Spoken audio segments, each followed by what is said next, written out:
बच्चों, कैसे हैं आप? उम्मीद करती हूँ आप बढ़िया और एकदम मजे में होंगे। आइए आज पढ़ते हैं हम वचन यानी नंबर। चलिए कुछ वाक्य पढ़ते हैं। जैसे पेड़ पर एक चिड़िया बैठी है, पेड़ पर 3 चिड़िया बैठी हैं। बच्चे के हाथ में एक खिलौना है, बच्चे के हाथ में 3 खिलौने हैं। तो बच्चों, इन वाक्यों में चिड़िया और खिलौना उनके संख्या में एक होने का तथा चिड़िया और खिलौने उनके संख्या में एक से अधिक होने का बोध करा रहे हैं। अतः शब्द के जिस रूप से उसके एक या एक से अधिक होने का बोध हो उसे वचन कहते हैं। वचन के 2 भेद होते हैं, एक वचन और बहुवचन। चलिए एक वचन को जाने। शब्द का वह रूप जिससे उसके संख्या या गिनती में एक होने का बोध हो एक वचन कहलाता है, जैसे किताब, गुड़िया, तोता, कुत्ता आदि। बहुवचन दूसरा होता है बहुवचन। शब्द का वह रूप जिससे उसके संख्या या गिनती में एक से अधिक होने का बोध हो बहुवचन कहलाता है, जैसे किताबें, गुड़िया, तितलियां, कुत्ते आदि। अब हम जानेंगे वचन परिवर्तन। बच्चों, हिंदी में एक वचन से बहुवचन बनाने के अलग अलग नियम हैं।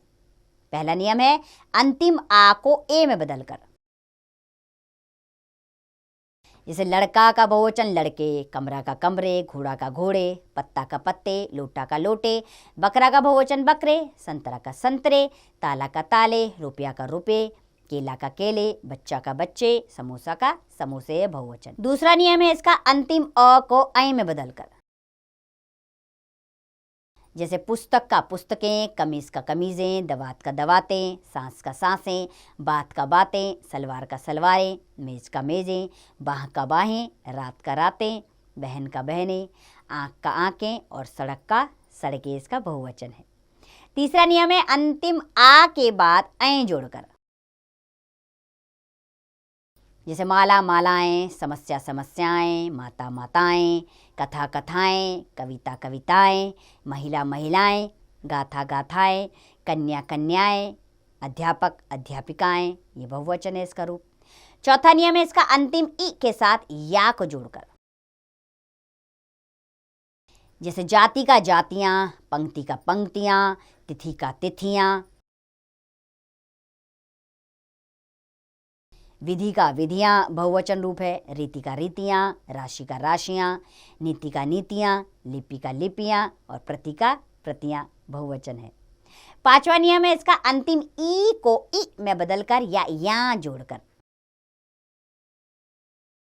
जैसे नदी का नदियां, जलेबी का जलेबियां, सब्जी का सब्जियां, साड़ी का साड़ियां, सखी का सखियां, मक्खी का मक्खियां, चाबी का चाबियां, रोटी का रोटियां, पत्ती का पत्तियां बहुवचन है।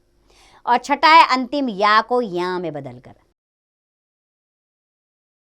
जैसे गुड़िया का गुड़िया, चूहिया का चूहिया, पुड़िया का पुड़िया, लुटिया का लुटिया, डिबिया का डिबिया, चिड़िया का चिड़िया। सातवां नियम है इसका अंतिम उ औ के साथ ऐ जोड़कर ऊ को ऊ करके। जैसे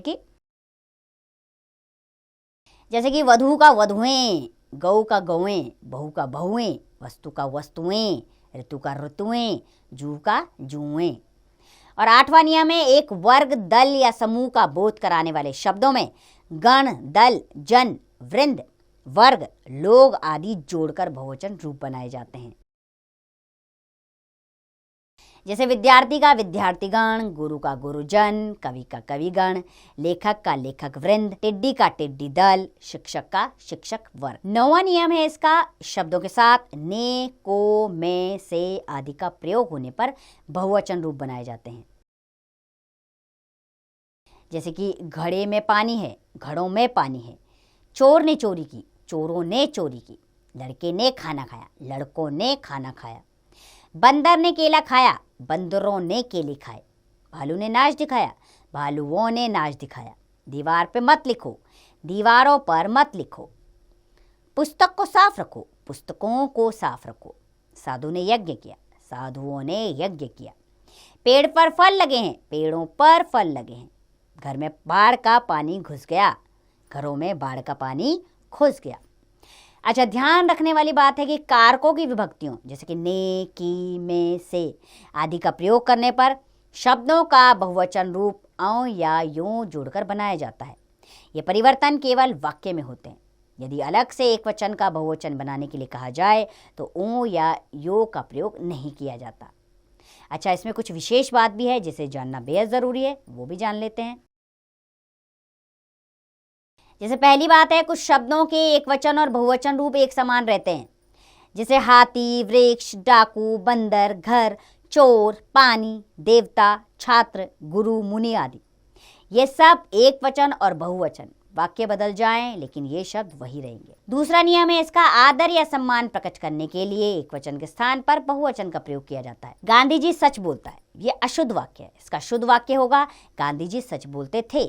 उसका दादाजी बीमार है, अशुद्ध वाक्य। उसके दादाजी बीमार हैं। अध्यापक अच्छा पढ़ाता है, अशुद्ध वाक्य है ये भी। अध्यापक अच्छा पढ़ाते हैं। राणा प्रताप वीर था, अशुद्ध वाक्य। राणा प्रताप वीर थे। तीसरा नियम है, इसका कुछ शब्द सदा एक वचन में प्रयोग किए जाते हैं, जैसे सच, झूठ, जनता, वर्षा, पानी, आकाश आदि। और चौथा नियम, कुछ शब्द सदा बहुवचन में प्रयोग किए जाते हैं, जैसे आंसू, हस्ताक्षर, दर्शन, बाल, प्राण आदि।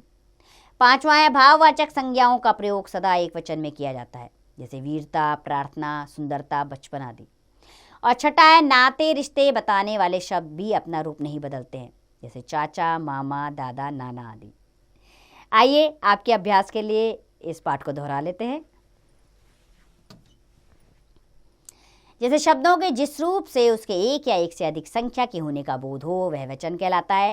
हिंदी भाषा में वचन के दो भेद होते हैं, एक वचन और बहुवचन। शब्द के जिस रूप से उसके एक होने का बोध हो उसे एक वचन कहते हैं, और शब्द के जिस रूप से उसके एक से अधिक होने का बोध हो उसे बहुवचन कहते हैं। आदर या सम्मान प्रकट करने के लिए एक वचन के स्थान पर बहुवचन शब्दों का प्रयोग किया जाता है। कारक विभक्तियों का प्रयोग होने पर ओ या यो जोड़कर बहुवचन बनाया जाता है। कुछ शब्द सदा एक वचन रूप में प्रयोग किए जाते हैं। तो उम्मीद करती हूँ बच्चों, ये वचन का अध्याय आपको अच्छे से समझ में आया होगा। अब इसका अभ्यास कार्य आप स्वयं कीजिए।